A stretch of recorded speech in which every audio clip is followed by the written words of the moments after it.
அலுவல் பணி, அதனோட பொறுப்பு, இதை கடந்து ஒருவரது சமூக அக்கறையும் அதனை ஒட்டிய கலை இலக்கிய பங்களிப்பும் ஒருவரது அடையாளமாக இருப்பது அப்படிங்கிறது ரொம்ப சிலருக்கே அமையும். அந்த அலுவல் பணிங்கிறது ஒரு I.A.S ஆஃபீஸர் அப்படிங்கிறது. ஸோ அப்படின்னா அதோட அந்த சமூக அக்கறையும் அந்த கலை இலக்கிய பண்பாடும் எந்த அளவில் இருக்கும், அதோட ரீச் எப்படி இருக்கும்ன்றதை உங்க சிந்தனைக்கே விட்டுறேன். கொண்ட கொள்கையும் சமூகத்தின் பால் கொண்ட அக்கறையுமே தனி மனித வாழ்வின் உந்து சக்தி என்று நம் அனைவருக்கும் எடுத்துக்காட்டாக இருப்பவர் திருமிகு சிவகாமி I.A.S அவர்கள்.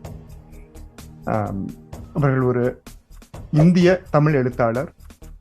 தனது எழுத்துக்களில் ஒடுக்கப்பட்ட மக்களின் பிரச்சனைகளை முன்னெடுக்கிறார். இந்திய எழுத்தாளர்களில் மிக முக்கியமான ஒருவர்.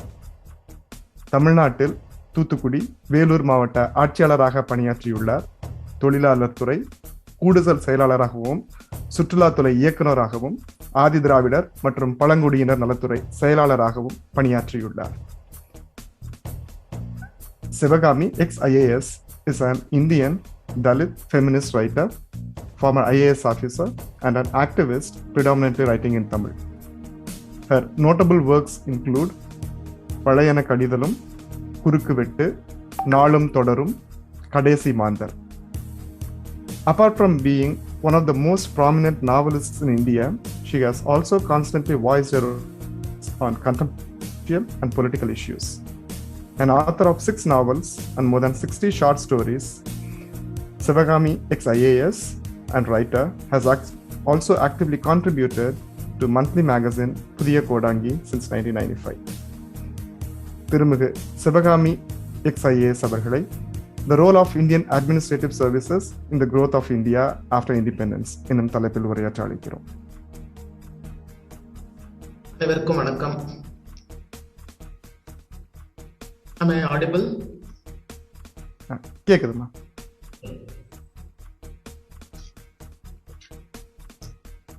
எழுபத்தைந்தாவது ஆண்டு இந்திய சுதந்திர தின விழாவின் பவள விழா சான் பிரான்சிஸ்கோ பே ஏரியா தமிழ் மன்றம் மிக சிறப்பாக கொண்டாடுவது குறித்து உண்மையிலேயே நான் மகிழ்ச்சி அடைகிறேன். இங்கு நடைபெற்ற இந்த விழாவில் உள்ள சிறப்பு பேச்சாளர்களுடைய பேச்சை கேட்டேன். அனைவருமே மிக சீரிய உரையை ஆற்றியுள்ளார்கள். இன்னும் சிறப்பான உரை திரு பாண்டியராஜன், திரு திருமாவளவன் உள்ளிட்டோரிடமிருந்து வரவிருக்கிறது. எனக்கு கொடுக்கப்பட்ட தலைப்பு role of Indian administrative service after independence என்பதாகும். இந்த டாபிக் நிறைய ஆங்கில வார்த்தைகள் பயன்படுத்த வேண்டியுள்ளதுனால் நான் ஆங்கிலத்திலேயே உரையாற்ற விரும்புகிறேன். இடையிலே தேவைப்பட்டால் தமிழிலும் சில வார்த்தைகள் பேசலாம் என்று இருக்கின்றேன். First of all, I would like to thank the Consul General who in collaboration with the San Francisco Bay Area Tamil Manram organized this celebrations, and I particularly thank Arivoli who has been constantly in touch with me on a day-to-day basis to coordinate with everyone and me too, of course. So I will start with a quotation to show the importance of Indian civil service. Earlier it was called, during British India it was called the Indian Civil Service.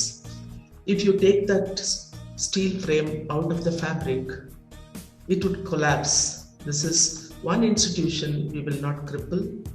This is one institution we will not deprive of its functions or of its privileges. And that is the institution which built up the British Raj, the British civil service in India. This is the quotation from David Lloyd George, the Prime Minister of UK. He was Prime Minister between 1916 and 22. And another quotation also I would like to read. This is about, again about Indian civil service. David Clive, he's written a book in 1993, Anglo-Indian Attitudes, The Mind of the Indian Civil Services. He says, in their heyday, they, in brackets, the Indian civil service officers, were mostly run by Englishmen, with a few notable sons of Hindus, and even a fewer Muslims, were the most powerful officials in the empire, if not the world. A tiny cadre, a little over 1,000 strong, ruled more than 300 million Indians. Each civilian had an average of 3 lakh subjects, and each civilian penetrated every corner of his subjects' lives because the Indian civil service directed all the activities of Anglo-Indian state. And about ICS, there is adverse comment also. Dr. Our Prime Minister, earlier Prime Minister, Mr. Jawaharlal Nehru, Pandit Jawaharlal Nehru, he has said, the ICS has responsibility for maintaining law and order and often were at loggerheads with the independence activists during the Indian independence movement. Therefore, Jawaharlal Nehru often ridiculed the ICS for its support of British policies. He noted that someone had once defined the Indian civil service, with which we are unfortunately still afflicted in this country, as neither Indian nor civil nor a service. So the attitude towards the ICS, in the point of view of administration, in the point of view of the country's independence, they differ. From the ICS, Nehru, however, later when he became Prime Minister, Jawaharlal Nehru retained Chintamani Deshmukh, ICS, as Finance Minister and KPS Menon as his Foreign Minister. And Sardar Patel appreciated their role in keeping India united after partition and noted in the parliament that without them the country would have just collapsed. So the importance of ICS, the previous form of I.A.S. is well explained. But I would like to say how this I.A.S. started, it's a long travel from 1757, when the East India Company was ruling India. They started this covenanted services. That means the members had to sign covenants with the company, and they had their own set of rules. The beginning of this I.A.S, or whatever it's called, the covenanted services, was founded by Warren Hastings and later improved by Charles Cornwallis, that is before 1805. But after 1857, after the Sepoy Mutiny, India felt, I think, India was handed over to the British rule because the company rule was changed. And when the British Crown took over, they started the Imperial Civil Services. That's how the name ICS has come into play. Then 1886, Indians were also inducted into ICS based on Adjacent Commission chaired by Charles Ampelston. And 1912, the number of Indians was increased to 25% based on Islington Commission. Recruitment to higher posts should be partly from India and partly from England. That was the recommendation of the Adjacent Commission and Islington Commission. 1912, the first civil service examination was conducted in India, because earlier it used to be conducted in London and people had to travel and take the examinations. It was 1912, the civil service examination was first conducted in India. 1926, it noted the 1st October, the birth of Union Public Service Commission. Now it is called Union Public Service Commission, but earlier it was called the India Public Service Commission. 1939, due to non-availability of Europeans, the number of Indians in the service considerably increased. But after independence, there were about 1,000 civil service officers were there. They were distributed between Pakistan, India and Bangladesh. And 1950, 26th January, the Union Public Service Commission came into play. And currently we have about 4,926 officers throughout India, and 3,511 people were directly recruited by the Union Public Service Commission, and 1,415 were recruited from promotion from provincial civil service. Provincial civil service is conducted. The examinations are conducted by the concerned state civil service examination authority. So we have in Tamil Nadu the TNPSC, we call it.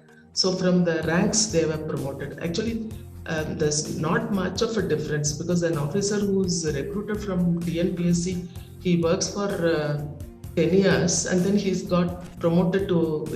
promoted to I.A.S.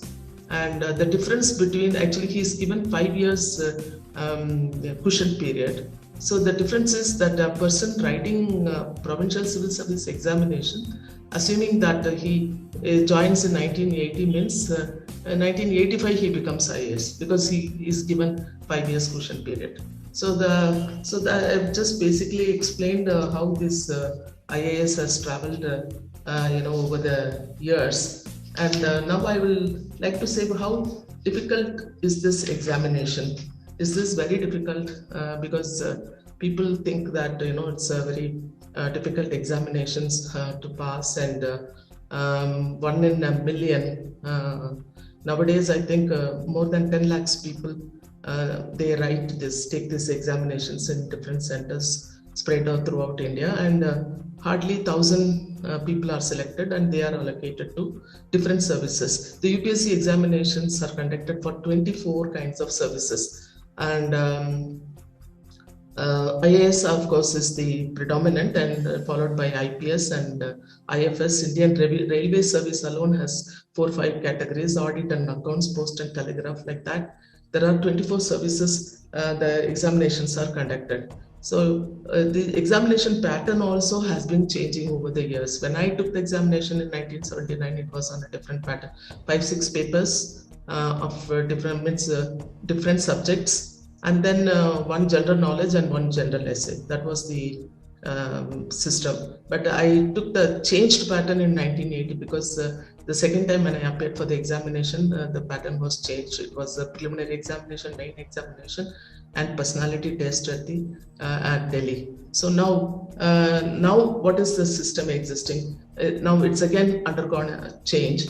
The prelim examination has 2 papers and 200 marks each, and 2 hours the question paper, 100 questions. The first paper is meritorial, means paper. That means based on the first paper only, you will be selected for the main examination. The second paper is a qualifying examination. It's just a pass, because merit is not decided by that. Then main examination has 9 papers. Unlike earlier 6 to 7 papers, it's 9 papers now. So the general studies paper has, anything under the sun they could ask. That is the most difficult part. Because suppose you are a science graduate, it's very difficult to, collect all, about history, geography, everything. It's very difficult. But the thing is, the standard they fixed for the preliminary examination for under general study is +2 level or 10th standard level only. So whatever you have learned, your science or maths, if you are an arts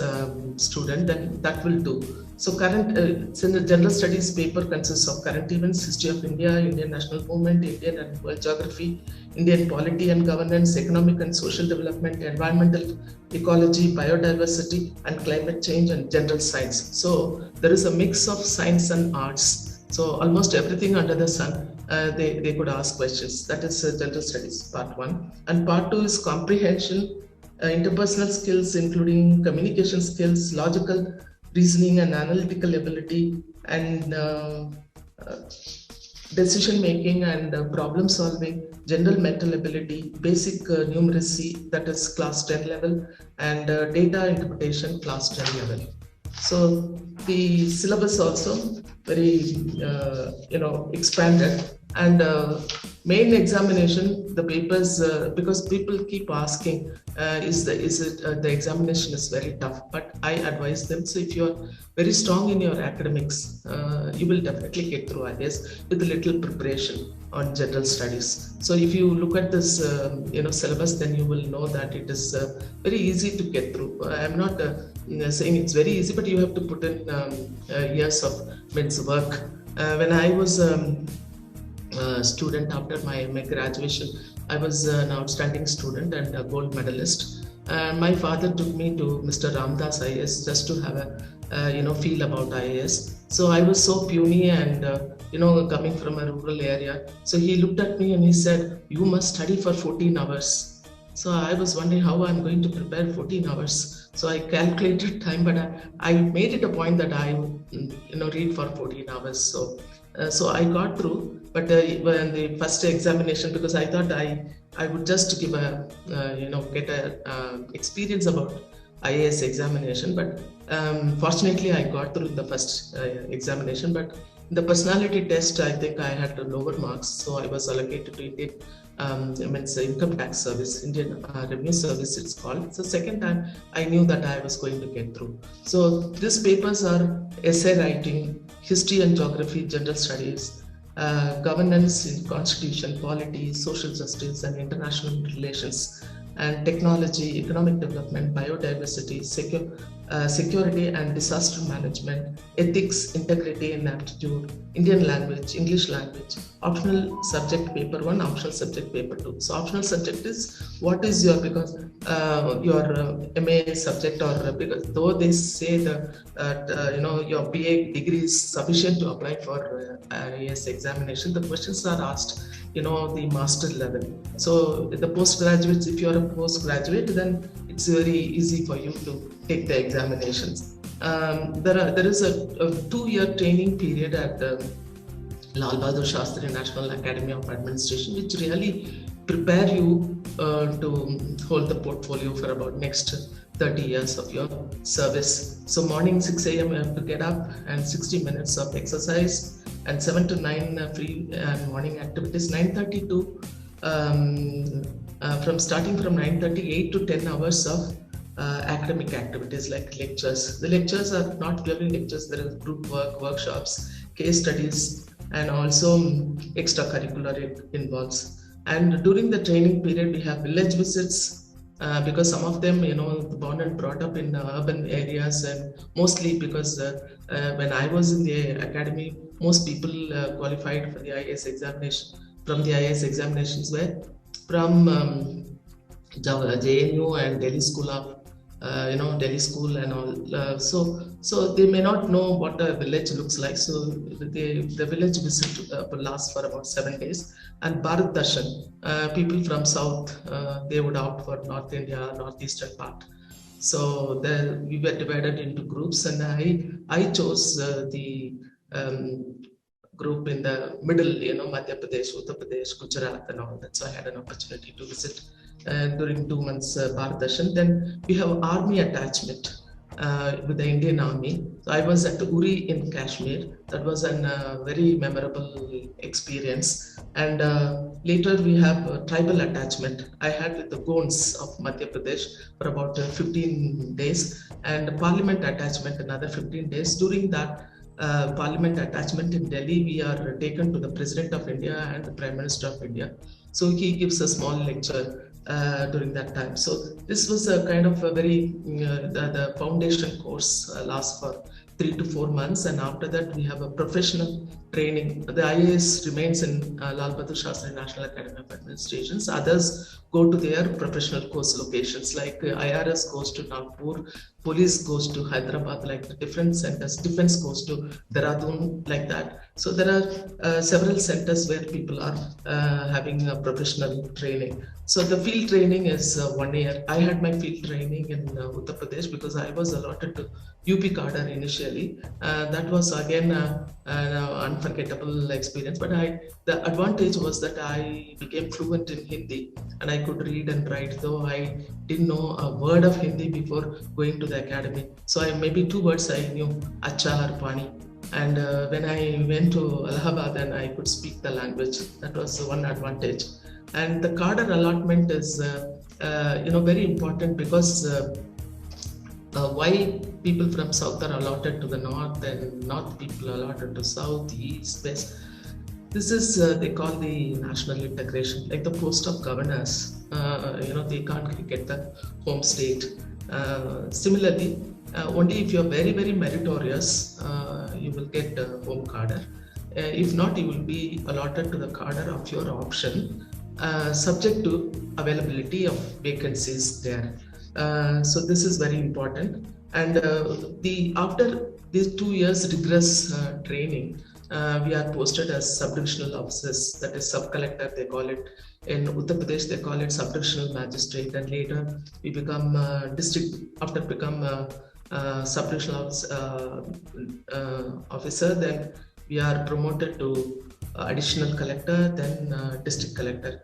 In other places like UP, Madhya Pradesh, within 5 years you can become collector, but in Tamil Nadu it takes a longer time, sometimes 10 years or 12 years. And we have a history of women officers not posted as collectors till MGR's period. So only after MGR became chief minister, we had at a time 5-6 women collectors like Chandralekha, Santa Sheila Nair, Garyali, Madam Garyali. So like that, people had portfolio. Anna George Malhotra. She's Anna Rajam Malhotra. She's basically the first woman officer in the I.A.S. and but she didn't have a field experience as collector, unfortunately, those days. So in our period, we had the opportunity of becoming district collectors. And I was in, as you told in the introductory part, that I help collectors in Thoothukudi and Vellore, 2 districts. And and after that, because it's a collector, because there is a misnomer among public, collector is a very senior post. It is not. It is the second junior post, and people would like to work as joint secretaries to government, deputy secretaries to government, and secretary to government, because that's where you shape up the policies. As collectors and sub-divisional officers in the field, you execute whatever is being decided at the secretariat. For example, if there is 100 days work program, then you execute, see that the money is spent properly, and subordinate officers reach the money to the public, and social justice is reached. That's very important too. But when you grow up in the service, the policy making is very, very important. You assist politicians in taking decisions about social justice, administration, and welfare activities. But Arivali actually want me not to say anything adverse about the Indian administrative services. But I think I because of the growth of I.A.S, I should say that earlier there were about only 1,000 people, each had 3 lakh population to manage, but the population has now increased, and as a result the area has been reduced for a collector, because we are able to now earlier when I joined the service, I think 28 districts were there. Now it is almost 40 districts. So accordingly the area has been reduced, because intensive enables people to implement the programs intensively in the area. So because the transfer policies of government, because of the whims and wishes of the politicians, we are often transferred from place to place. That is a hindrance. But unless until a person stays in a particular post for 2 years or 3 years, she or he cannot contribute effectively. But when I was in tourism, I had an uninterrupted period of 8 years. So that was a real blessing. And so in the career chart of an I.A.S. officer, if they had put in 30 years of service, minimum I think will have 30 postings. Means average, 1 year in a in a post. So that is very, kind of, it's pathetic. Maybe some areas we have 3 years, 2 years.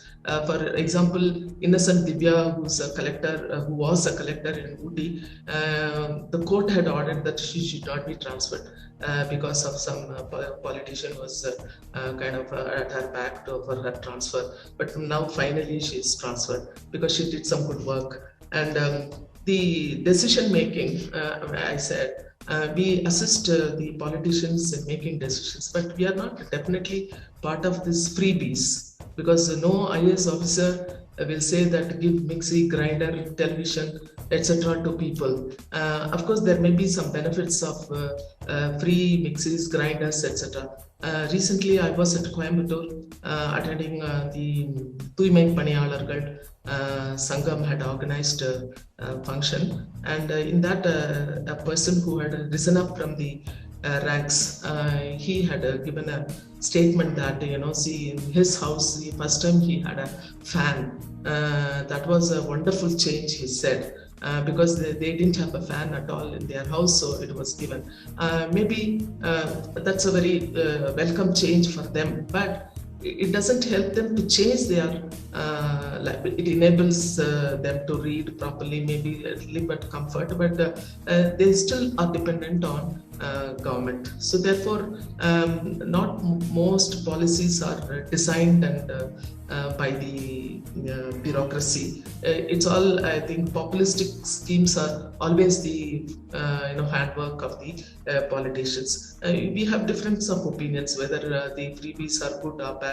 Even among I.A.S. officers, there is debate going on, but we are not part of it. That's what I wanted to say. So after the central state government secretariat, there is we can go on deputation. So the deputation to central government is sometimes at different levels: deputy secretary level, joint secretary level. Unless you serve secretary or joint secretary, deputy secretary or joint secretary, you cannot go to central government later. So the officers have to make their choices. Now, regarding the contribution of I.A.S, the growth of I.A.S, I must say, during ICS period, I want to recollect 3 good and famous officers. One is Brahman.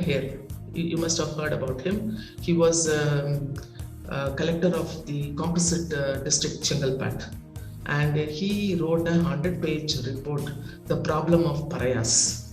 So why I am saying this is, when he went on a visit to see the famine-ridden, famine-affected areas, he found out that how these pariahs were treated so badly by the caste Hindus and how to save them. So he wrote a 100-page report, and based on that report only, the parliament in Britain, they passed an law saying that land should be distributed to the pariahs. So 1910 the GO was issued. It took 20 years to distribute the land. So he is the father of the Panchami land. When I look at later, there were so many officers after Chaman, but no such report, not about pariahs alone, about tribals, because they are working there, they are implementing social justice schemes. But I have not come across such an extensive report. But the government had appointed several committees, like Tangaraj committee. They had brought out land reforms, and several other committees were formed, for the sake of administration. Some officers were also, notably good. Another ICS officer I want to recall is Edgar Thurston. He is not ICS, sorry. He was a superintendent in the museum in the subordinated services. And he actually wrote a book called Caste and Tribes of South India. தென்னிந்திய குலங்களும் குடிகளும் என்று தமிழில் கூட எழுதப்பட்டது. இந்த புக்கை நீங்க பாத்தீங்கன்னா, even now we are all to decide a tribe, whether he is a tribe or not, we have to go to Edgar Thurston to decide a particular person's tribal identity. So he is contributed in zoology, ethnology and botany, and so there are some officers. And also I should recall Richard Tottenham ICS.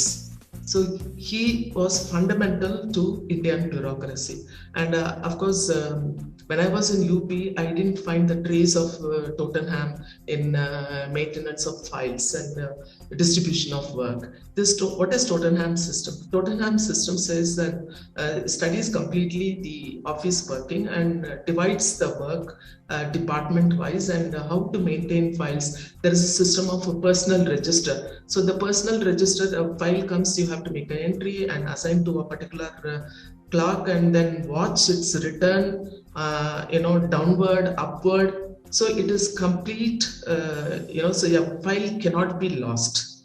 So that was the foolproof system. Even now we follow. That was the contribution of an ICS officer, Richard Tottenham. And if I'm not saying the good work done by the Indian administrative officers, currently my talk will not be complete. So I would like to say Mr. T.N. Seshan. So he was the Chief Election Commissioner. You all know that his contribution to election was fantastic, and people, it was during this time there was not much corruption. People were terrorized. T.N. Seshan is around the corner, and officers were also paying attention, and he wouldn't accept any lacuna. So that is his character, and he contributed a lot. And I would also like to mention that few of the selected I.A.S. officers become governors of states, and they have been effectively running like M.M. Rajendra. There are several people from Tamil Nadu.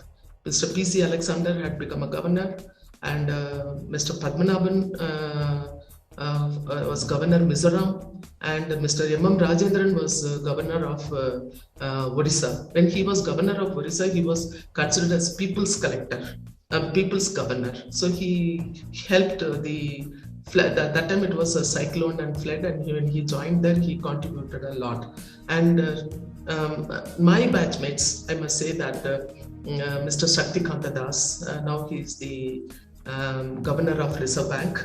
He is my batchmate. There are wonderful batchmates in my, in my batch, like Anup Pujari, who's a visiting professor in Harvard University, and Mr. Upadhyaya, who's also, holding a UN position. So there are several people who are whose good work have been acknowledged, and they are continuously contributing. So this I.A.S. has really played a very important role in the administration. When the British left and India was ruled by Indians, so the joint link was the Indian administrative officers. So they had, the system was continued, and later whatever reforms we wanted, we changed, like social justice, welfare activities, reservation. So these are all, if it is going on well, it is, I think, the contribution of the